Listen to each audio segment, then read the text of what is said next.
or like doing images of, lower thirds, or even movie, alpha movies of lower thirds that show up.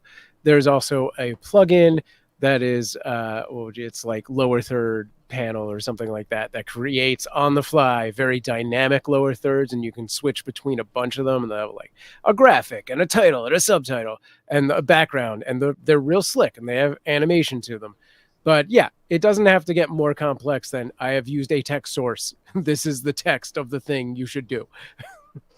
Go here, Although that said, like if you do end up using, maybe an image, maybe a couple of text sources, maybe even a color source, if you group those things together, then you can sort of hide and show those things as a single action. And then again, you can set up a keyboard shortcut for that. You can set up a button on your Stream Deck for that. There are all kinds of options of doing that. Business Growth Ready has written, whatever you sell an extra one for the glove box. And I just recently saw a TikTok which is so dumb, but I'm going to share it with you anyway. Somebody asked if they could put something in the glove box, and they open up this glove box, and it's got this scene of toy rabbits dining at a dining set in the glove box. And it's like so ridiculous, but it made me laugh so hard that I sent it to a number of people. But so, I mean, depending on what it is, maybe you do need another one for the car. But again, whatever you've got to do is fine by us. So I guess, Sam, as we start to wrap up, are there any other... I mean, obviously there are a billion things that you can do in OBS, and we don't want to sort of cover all of them today. There are other plugins and things that you can do. You can make it more dynamic. You can animate things. I've made this, and you have to... In fact, I'm going to make myself... This is really self-indulgent. I'm going to make myself full screen for a second. Yeah. I'm going to press a button, and you may have seen my logo move ever so slightly. I think it's probably a little bit too subtle. I'm probably going to have to up the ante, but I mean, that's something you can certainly do in OBS. I think because your setup is so, minimalist and clean, that it was actually pretty pronounced. Like it was pretty obvious when it happened, at least to me, who's seen your setup a million times. But yeah, I think things like that are great. I mean, that's akin to when we say, please like and subscribe to our YouTube channel.